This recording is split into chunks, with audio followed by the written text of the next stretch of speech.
Presidente del Gobierno, Presidente del Congreso de los Diputados, Presidente del Senado, Presidente del Tribunal Constitucional, Presidente del Tribunal Supremo del Consejo General del Poder Judicial, miembros del Congreso, de los Diputados y del Senado, señoras y señores.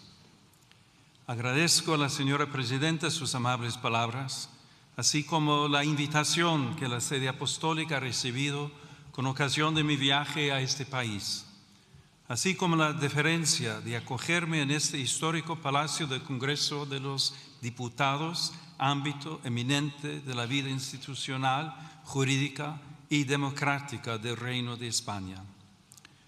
Vengo ante todos ustedes como obispo de Roma y pastor de la Iglesia Católica, consciente de que la misión confiada al sucesor del apóstol Pedro como principio y fundamento de unidad de los obispos y de los fieles, coloca a la Santa Sede de modo peculiar en diálogo con los pueblos y con los estados.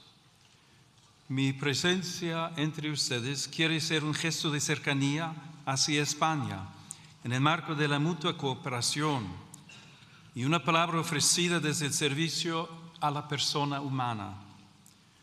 La Iglesia camina con la humanidad, comparte sus esperanzas y sus heridas, escucha los interrogantes de cada época y se deja interpelar por todo lo que concierne a la existencia de los hombres y las mujeres de hoy.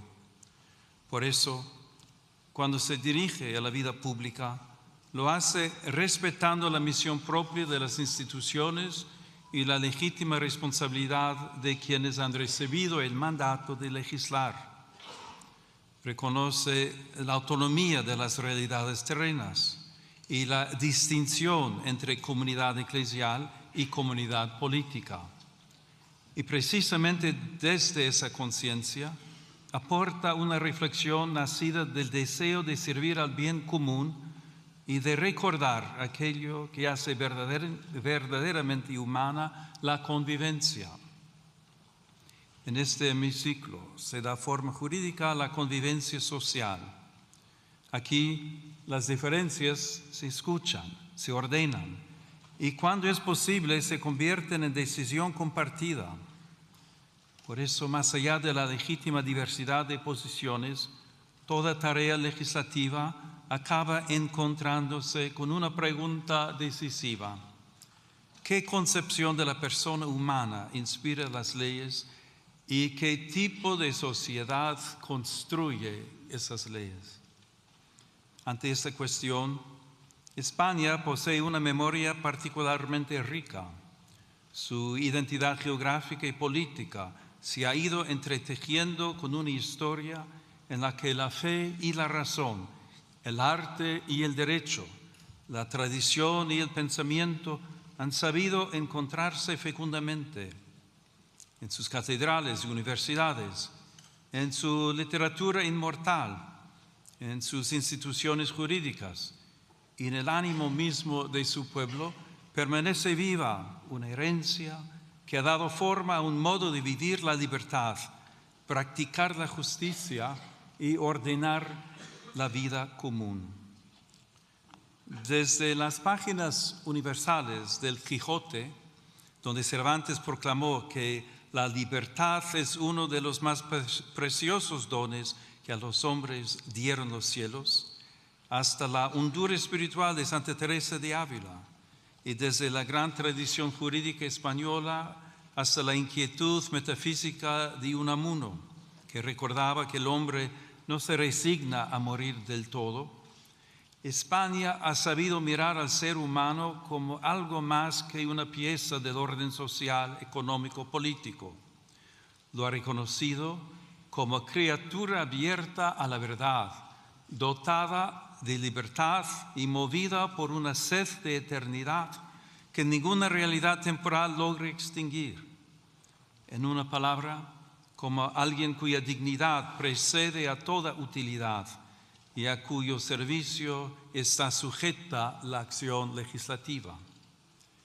Por eso, al hablar hoy de la persona humana, esta memoria conduce naturalmente a Salamanca y al pensamiento que allí maduró. La presencia simbólica en esta sala de los reyes Isabel y Fernando remite a aquel momento en que España quedó situada ante responsabilidades históricas de alcance universal. Pocos años después, Salamanca habría de asumir con singular lucidez la reflexión moral y jurídica que ese escenario reclamaba. En aquella sede universitaria, hace 500 años, cuando se abrían mundos nuevos y posibilidades inmensas en las relaciones entre los pueblos, algunos maestros comprendieron que la razón no podía ser invocada para revestir de legitimidad cuanto la fuerza o el interés presentaban como conveniente. Introdujeron así en el discernimiento histórico la pregunta por el valor irreductible de todo ser humano y los límites morales del poder. Hay que reconocer que la sociedad y la misma Iglesia no siempre estuvieron a la altura de las intuiciones que encontraban eco en su propia tradición cristiana. Sin embargo, aquel interrogante abrió un horizonte intelectual y moral que desbordó su propio momento histórico. La intuición del totus orbis, de una comunidad humana más amplia que cualquier poder particular, permitía afirmar la existencia de vínculos jurídicos y morales entre los pueblos. Desde España, la reflexión de la Escuela de Salamanca y de manera particular Fray Francisco de Vitoria, junto con otros dominicos jesuitas, contribuyó a formar una conciencia jurídica y moral capaz de recordar que la autoridad lleva siempre consigo una responsabilidad y que todo ser humano debe ser reconocido como sujeto de derechos y deberes. Ese anhelo sigue hablando también hoy, que la dignidad, la justicia y el bien común sean la medida de las relaciones sociales, tanto a nivel nacional como a nivel internacional. Esta es una de las grandes herencias de España, haber unido la acción histórica con la lucidez de la razón moral. Aquella contribución, nacida a orillas del Tormes, trascendió las aulas y las bibliotecas y llegó a formar parte de una conciencia más amplia, compartida por la comunidad internacional que sigue preguntándose cómo construir la paz sobre el reconocimiento de la persona y no sobre la imposición de la fuerza. Ese legado vive también en estas Cortes, cada vez que el legislador se pregunta cómo hacer que lo posible sea justo, que lo legal sea verdaderamente humano y que la voluntad de la mayoría custodie aquellos bienes que pertenecen a todos y respete aquello que ninguna mayoría puede legítimamente vulnerar. La pregunta salmantina sigue acompañando la tarea de quienes sirven a la vida pública. Hoy, los nuevos mundos que se abren ante nosotros ya no se dibujan en los mapas, se despliegan en la técnica, en la economía, en la biomedicina y en el universo digital, donde el poder humano alcanza ámbitos cada vez más delicados de la vida personal y social. El progreso ofrece posibilidades admirables y hoy lo vemos en modo singular en el desarrollo de la inteligencia artificial y las nuevas tecnologías. Como he recordado en mi reciente encíclica, la tecnología en sí misma no es neutral porque toma el rostro de quien la concibe, la financia, la regula y la utiliza. Por eso, ante las transformaciones de nuestro tiempo, nuestro discernimiento debe centrarse en qué lugar ocupa la persona humana en nuestras decisiones y cómo se plantean hoy de manera nueva la dignidad del trabajo, la solidaridad, la política social y el bien común. Este discernimiento comienza por una afirmación primera. Toda sociedad auténticamente justa se edifica sobre el reconocimiento de la dignidad inviolable de la persona humana. Tal dignidad precede a toda concesión del Estado y no puede quedar subordinada a consensos sociales mudables o al vaivén de las mayorías de cada momento. Pertenece a todo ser humano por el hecho mismo de existir y por eso debe orientar todo ordenamiento jurídico positivo. La fe cristiana la proclama a partir de la revelación. La razón humana puede reconocerla como exigencia inscrita en la verdad del hombre. Cuando esta convicción permanece viva, el derecho se convierte en amparo de todos y en garantía frente a la imposición de intereses y agendas particulares. Sobre este fundamento, me corresponde pronunciar hoy una palabra serena y firme ante quienes tienen la grave responsabilidad de ordenar jurídicamente la convivencia social. Esta convivencia puede verse amenazada por la cultura del descarte, como tantas veces advirtió el Papa Francisco.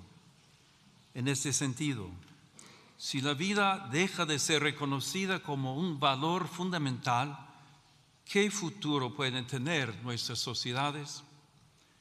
¿Puede llamarse plenamente justa una comunidad que deje en la sombra al niño aún no nacido, al anciano, al enfermo, a quien sufre en silencio o a quien depende enteramente del cuidado de los demás?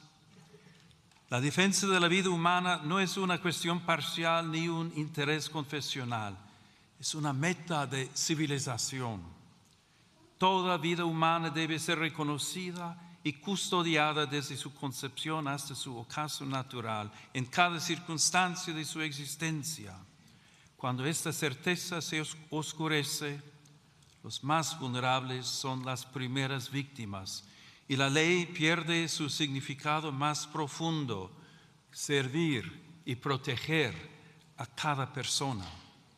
Por eso la grandeza moral de una nación se manifiesta sobre todo en su capacidad de acompañar, proteger y amar aquellas vidas que atraviesan mayor fragilidad. El bien común es, en cierto modo, la forma social de la dignidad humana.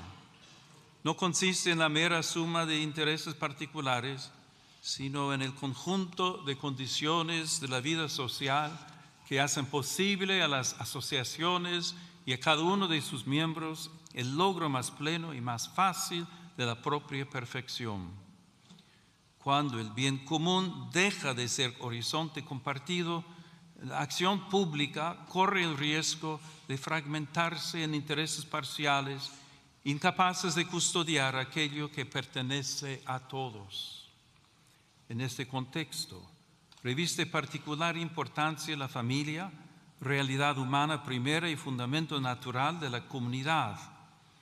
En el hogar se entrelazan las generaciones y se transmite una memoria viva que da continuidad interior a la sociedad. Allí donde la familia es sostenida, se fortalece también la estabilidad espiritual y social de las naciones. La familia será siempre la primera escuela de humanidad en la que se aprende, antes que en cualquier otro lugar, la gramática elemental de la convivencia. Recibir la vida, cuidar al otro, perdonar, servir y pertenecer. También las instituciones educativas ocupan un lugar decisivo en esta tarea. En ellas, las nuevas generaciones pueden aprender a buscar y amar la verdad y a cuestionarse sobre el sentido de la vida y la dignidad de cada persona. Por eso, muchos padres deseosos de que sus hijos aprendan a relacionarse, a pensar con espíritu crítico y a adquirir valores sólidos, depositan en ellas grandes esperanzas como valiosas aliadas en su educación. Esta colaboración ha de respetar siempre el derecho primario e inalienable de los padres a elegir el tipo de educación y de formación que reciben sus hijos, en coherencia con sus propias convicciones morales, culturales y religiosas. La afirmación de la dignidad humana no puede permanecer abstracta cuando tantas personas se ven obligadas a dejarlo todo para buscar paz, seguridad y futuro. También el trágico drama migratorio interpela hoy la conciencia de las naciones y el fundamento ético del orden internacional. Numerosos hombres, mujeres y niños se ven obligados por circunstancias muchas veces dramáticas a partir de sus comunidades y dejar atrás seres queridos, historias y vínculos. Esta realidad rebasa cualquier lectura puramente demográfica o económica. Constituye una cuestión eminentemente moral y jurídica. Ahí donde una persona es discriminada por su origen nacional, étnico, religioso o lingüístico, o por su condición económica y social, se vulnera gravemente el principio universal de la igual dignidad de todos los seres humanos. La situación de los migrantes y refugiados exige una respuesta que mire a las personas, afronte las causas que las obligan a partir y vaya más allá de la mera gestión de flujos. De ahí nace una doble exigencia de justicia social: ofrecer vías seguras y legales, una acogida respetuosa y posibilidades reales de integración, y promover al mismo tiempo el derecho a permanecer en la propia tierra, trabajando para que nadie tenga que abandonar su hogar por falta de paz, seguridad o condiciones dignas de vida, por las desigualdades económicas y los efectos de la crisis climática. En los últimos años, las rutas cada vez más peligrosas han evidenciado el altísimo coste de esta realidad, tantas veces escondida o ignorada. Muchas personas siguen siendo presas de traficantes y contrabandistas que se aprovechan de su desesperación.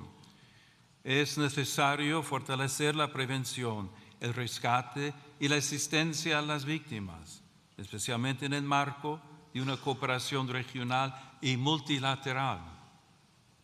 Ninguna nación puede afrontar por sí sola un desafío de esta magnitud. Por ello es indispensable una respuesta coordinada, solidaria y eficaz, capaz de garantizar protección, acogida y oportunidades reales de integración a quienes emigran. Cuando la respuesta institucional se hace cercana, justa y coordinada, las fronteras dejan de ser lugares de abandono y pueden convertirse en espacios de protección responsable de la dignidad humana. Señorías, el mundo atraviesa una profunda crisis espiritual y cultural que se manifiesta en múltiples formas de violencia, polarización y desconfianza recíproca. En este contexto, la paz se presenta como una aspiración política y más aún como una verdadera exigencia moral. Reclama una palabra pública que respete a quien piensa distinto, instituciones puestas al servicio del encuentro, una memoria histórica que busque la verdad y la reconciliación y una vida social capaz de sostener la amistad cívica y el respeto mutuo en medio de la discrepancia. En el plano internacional, la paz exige valentía diplomática, responsabilidad ética y una visión de futuro fundada en el respeto a la identidad de cada pueblo y en la obligación de los estados de resolver sus controversias por los caminos pacíficos que ofrece el derecho internacional. Toda guerra constituye, en última instancia, una dolorosa derrota de la capacidad de negociar y también de aquella conciencia común de la humanidad que reconoce vínculos de justicia entre las naciones. Las armas pueden imponer un silencio temporal, pero nunca podrán edificar una paz auténtica y duradera. Por eso, preocupa que en diversos lugares del mundo y también en Europa vuelva a presentarse el rearme como respuesta casi inevitable ante la fragilidad del escenario internacional. La verdadera seguridad, en cambio, nace de la justicia, del diálogo paciente, del respeto al derecho internacional y de una política capaz de poner la vida de los pueblos por encima de los intereses que se benefician de la guerra. También el desarrollo de las nuevas tecnologías y de la inteligencia artificial en el ámbito militar exige una vigilancia ética rigurosa para que las decisiones sobre la vida y la muerte nunca sean descargadas sobre automatismos ni sustraídas a la responsabilidad moral de la persona humana. La comunidad internacional está llamada a redescubrir el valor indispensable del diálogo como camino paciente hacia acuerdos justos y duraderos, fundados en el respeto a los tratados, en la transparencia de la acción diplomática y en la voluntad sincera de anteponer la paz al recurso a la fuerza. De ahí nacen la confianza y la esperanza. Como recuerda el lema de la Unión Europea, in varietate concordia, la unidad verdadera no uniforma, sino que cohesiona en la diversidad, haciendo de las culturas, sensibilidades y tradiciones una ocasión de enriquecimiento mutuo. Asimismo, dentro de las propias sociedades es urgente construir una cultura de la reciprocidad. La pluralidad política no debería degenerar en descalificación permanente del adversario. En una convivencia madura, incluso el conflicto puede convertirse en camino hacia la paz cuando las diferencias se dejan mitigar por la escucha y se ordenan al reconocimiento de las necesidades, los anhelos y las capacidades de todos. Pero la paz no es solamente una realidad política o institucional. Nace también en la conciencia, allí donde el rencor, la indiferencia y el odio ceden espacio a la reconciliación. Por eso se instaura y se protege también a través del lenguaje. Las palabras pueden abrir caminos o cerrarlos, pueden iluminar la realidad o deformarla hasta hacer imposible el encuentro. Quienes ejercen una responsabilidad pública tienen por eso una especial obligación de custodiar la palabra para desarmar el lenguaje. La firmeza no exige desprecio. La discrepancia no conlleva humillación. De este respeto al otro nace también el deber de custodiar el espacio donde maduran sus convicciones, su conciencia y su relación con Dios. La atención a ese ámbito interior permite comprender mejor una cuestión decisiva para toda sociedad verdaderamente democrática: la libertad de pensamiento, de conciencia y de religión, derecho fundamental que tutela el ámbito más íntimo de las personas. La libertad sobre la que se edifica el Estado contemporáneo, si es auténtica, reconoce la dimensión religiosa del ser humano, la respeta y la tutela jurídicamente, y evita que alguien tenga que renunciar a contribuir a la sociedad en la que vive por causa de su fe. Sin confundir el plano jurídico con el moral, conviene recordar también que la libertad necesita una comprensión plena de sí misma. Ser libre no significa únicamente estar libre de coacciones o disponer de muchas posibilidades de elección. Significa poder reconocer el bien y adherirse a él responsablemente. Por eso, toda sociedad efectivamente libre requiere también una justa delimitación del poder público, de modo que la libertad de las personas, de las comunidades y de las asociaciones no sea indebidamente restringida.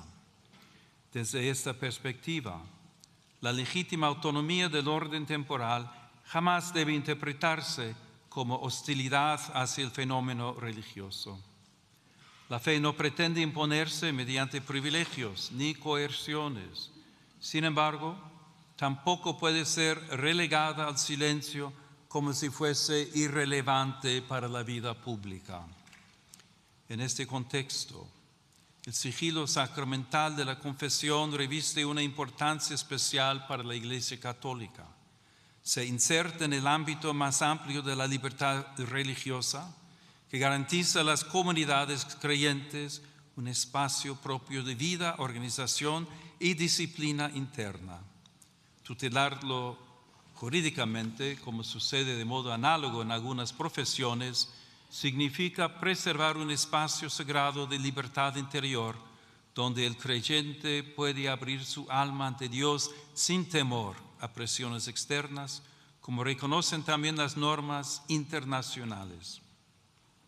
Señoras y señores, permitan que me detenga un instante en algunas imágenes que adornan esta cámara. En este salón de sesiones, la luz natural entra por el lucernario que corona la sala. Esa luz que viene de lo alto puede recordar que también la política necesita reconocer una medida que la precede y la supera.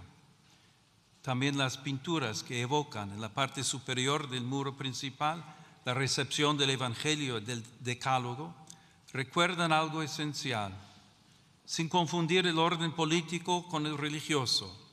Esos signos invitan a reconocer que la libertad moderna ha sido preparada también por una larga educación de la conciencia, profundamente marcada por la tradición cristiana. En esa escuela interior, los pueblos aprendieron que el derecho debe servir al bien, que la justicia pone límites a la fuerza, que el poder necesita legitimidad, que los pobres pertenecen plenamente a la comunidad, que el extranjero debe ser acogido conforme a su dignidad y que la vida humana jamás puede ser tratada como mercancía. Una ley no alcanza su verdadera grandeza por el mero hecho de haber sido formalmente aprobada. La alcanza cuando, además de ser válida en su forma, puede comparecer ante la dignidad de la persona y salir de ese examen sin avergonzarse. Les invito a alzar pues la mirada, no para alejarse de la realidad, sino para recordar que toda decisión de las autoridades públicas toca personas de carne y hueso, especialmente a quienes tienen menos fuerza para hacerse oír. Porque la altura de miras consiste precisamente en mirar con más hondura aquello que está en juego en cada decisión pública. Por eso, junto a las respuestas técnicas y las reformas legales, hace falta también una renovación moral. España puede ofrecer mucho en este camino. Cuenta con una lengua que une continentes, una tradición cultural, jurídica y espiritual que ha sabido poner en diálogo fe y razón, derecho y conciencia, unidad y pluralidad. Esta experiencia histórica recuerda también el valor de la concordia y del esfuerzo paciente por construir una convivencia pacífica y justa. Que esta noble nación jamás pierda la memoria de sus raíces ni la audacia de mirar al futuro. Que España continúe siendo tierra de encuentro, de cultura, de solidaridad y de esperanza. Y que su vida pública sepa unir siempre la firmeza de las convicciones con la nobleza del diálogo y la grandeza del servicio. Que Dios conceda paz a todas las naciones de la tierra, concordia a las familias y serenidad a las conciencias. Y que sobre el reino de España, marcado por la huella apostólica de Santiago y por la presencia maternal de la Virgen del Pilar, desciendan días de prosperidad, justicia y paz duradera. Muchas gracias.